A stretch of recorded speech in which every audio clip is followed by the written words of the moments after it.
Baramati assembly के ज़िमनी इंतखाब के पेश नज़र सियासी सरगर्मियाँ तेज़ हो गई। रियासत में अजीत दादा से मोहब्बत रखने वाले अफराद और बारामती के अवाम के ख्वाहिश के मुताबिक उन्हें भरपूर हिमायत देने की अपील की जा रही है। बयान में कहा गया है कि अजीत दादा ने अपनी सियासी ज़िंदगी का बड़ा हिस्सा कांग्रेस में गुजारा और इस दौरान उनके कांग्रेस के तकरीबन तमाम रहनुमाओं के साथ करीबी ताल्लुकात रहे। आज बारामती ज़िमनी इंतखाब के लिए कागजात नामजदगी वापस लेने का आखिरी दिन है, जिसके तनाज़ुर में रोहित पवार ने मुंबई में कांग्रेस के रियासती सदर हर्षवर्धन सबगल से मुलाकात की गई और उनसे दरख्वास्त की गई कि वो अजीत दादा उनके काम और कांग्रेस के साथ उनके ताल्लुकात को मद्देनज़र रखते हुए बारामती से अपनी उम्मीदवारी वापस ले लें। इस मौके पर यह सवाल भी उठाया गया कि अगर महाराष्ट्र में अजीत दादा जैसे बड़े रहनुमा के हादसे के मामले में FIR दर्ज नहीं हो रही तो ऐसी हुकूमत के खिलाफ आवाज़ क्यों ना उठाई जाए। इस मामले पर वाज़ेह राय का इजहार भी किया गया। साथ ही ये भी कहा गया कि कांग्रेस की पॉलिसी और क़यादत के फैसलों का एहतराम किया जाता है।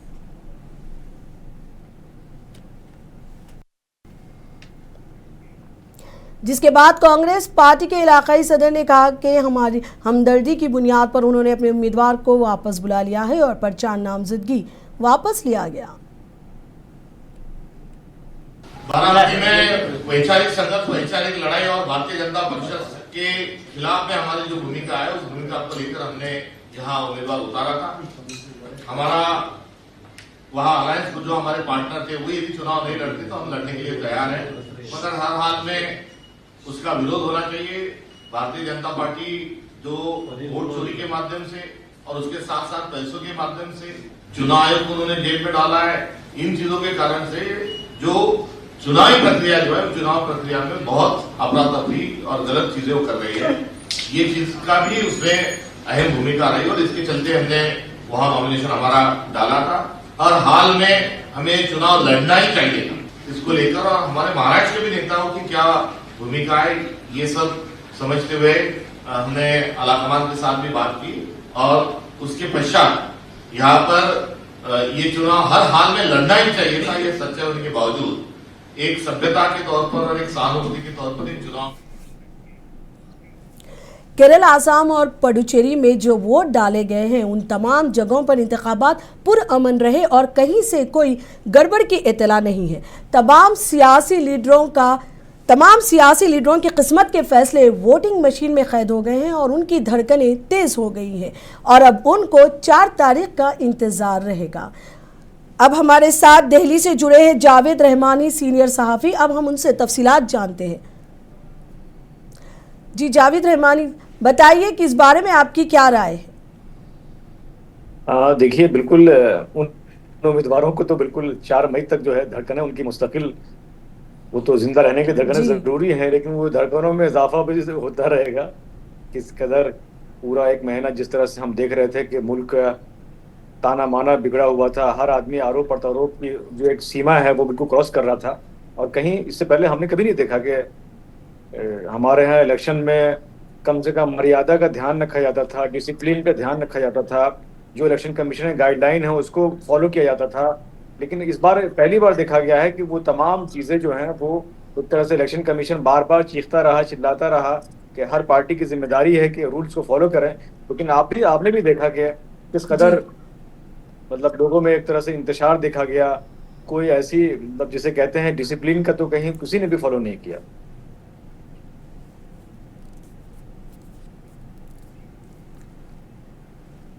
अब सबके अपने अपने दावे हैं कि भाई अब जी आप ये बताइए कि वहाँ के सिक्योरिटी के इंतजामात कैसे रहे?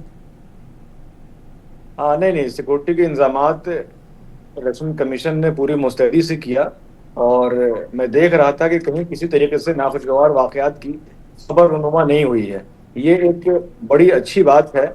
आमतौर पे इस तरह के इलेक्शन में हमने देखा है गुज़िश्ता बरसों में 10 साल पहले, चूंकि कहीं ना कहीं कोई वाकया होते थे ऐसे जो हमारे लिए एक तरह से संगीन बना रहता था।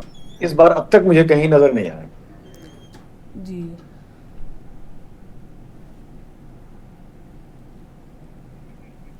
और मैं आपके चैनल पे ही देख रहा था कि तमाम पार्टियों के कैंडिडेट जो हैं वो मुसलसल जीत का दावा पेश कर रहे हैं, लेकिन ये तो नहीं हो सकता कि तमाम उम्मीदवार जीत जाएंगे।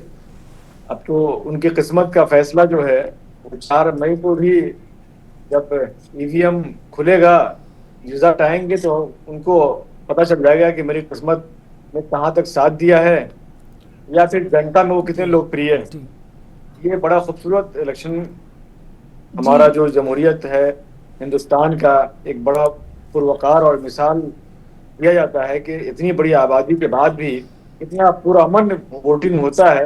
ये अपने आप में दूसरी कंट्री के लिए एक मिसाल जरूर है।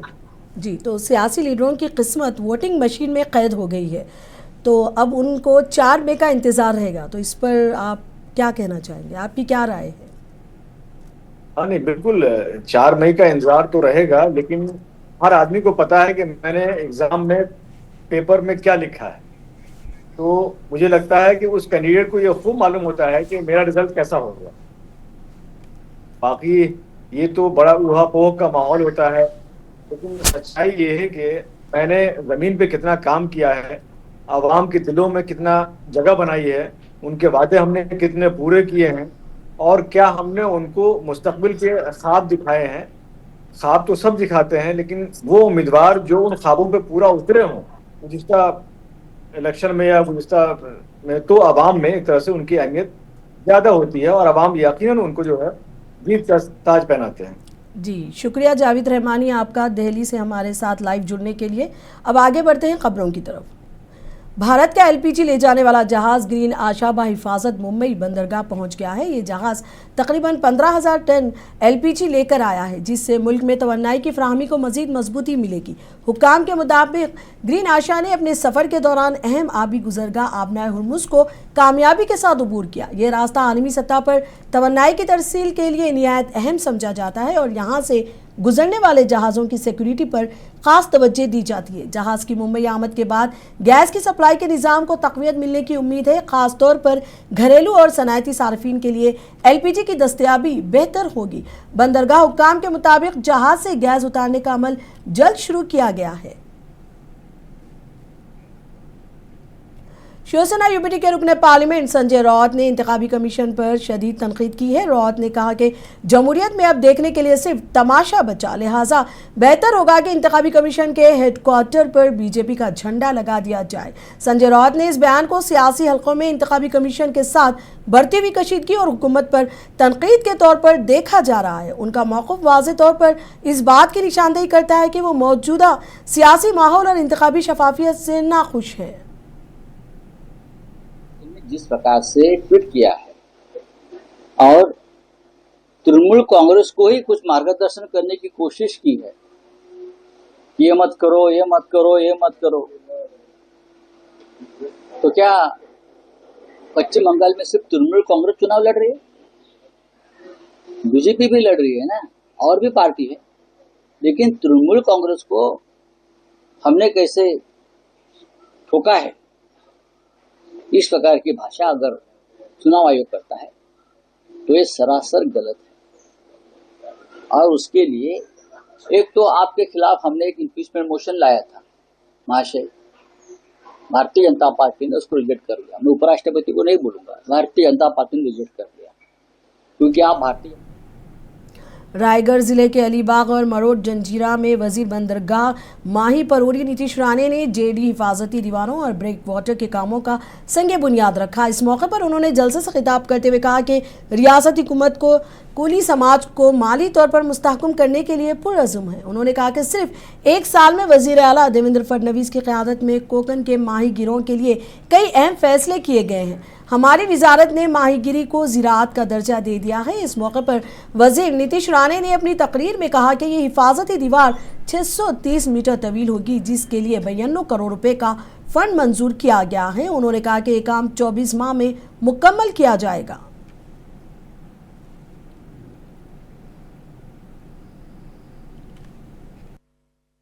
माझ्या छोट्या वयाला खूप त्रास होतो, अनेक तक्रार माझा निश्चित आहे, पण मंत्री महोदयांनी एकदा निश्चित ठरवलं या सगळ्या गोष्टीला आळा बसवायचा आहे। काही सेकंदामध्ये ते बोलतात, एवढी ताकद त्यांच्यामध्ये निश्चित आहे आणि म्हणून महाराष्ट्रामध्ये कर्तृत्ववान मंत्री म्हणून आज त्यांचं नाव निश्चित घेतलं जातं आणि त्याच्या माध्यमातून त्याने या पूर्ण माझ्या मतदारसंघामध्ये काहीशे कोटी रुपये निधी त्यांनी देऊ केला आणि म्हणून आपल्या सगळ्यांच्या वतीने मंत्री महोदयांचं मनपूर्वक अभिनंदन करतो, मान्यवरांचं आभार व्यक्त करतो.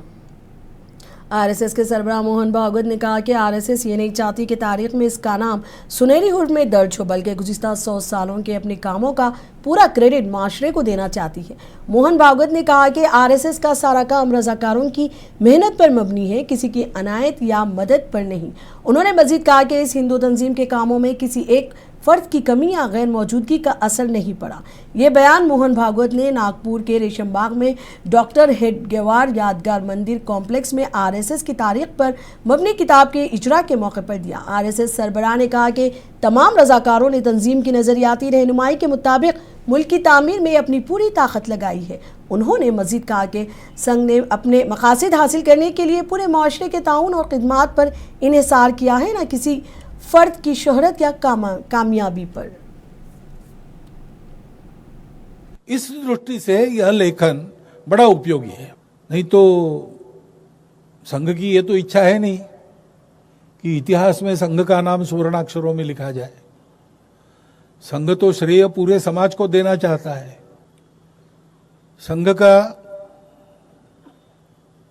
पूरा कार्य स्वयंसेवकों के परिश्रम से खड़ा हुआ है, किसी की कृपा से नहीं हुआ है, किसी के अवकृपा से रुका भी नहीं है. और इसका कारण है कि संघ को अपना मानकर संघ के विचार के अनुसार राष्ट्र का एक स्वरूप खड़ा करने में सब स्वयंसेवकों ने अपनी पूरी शक्ति लगा दी.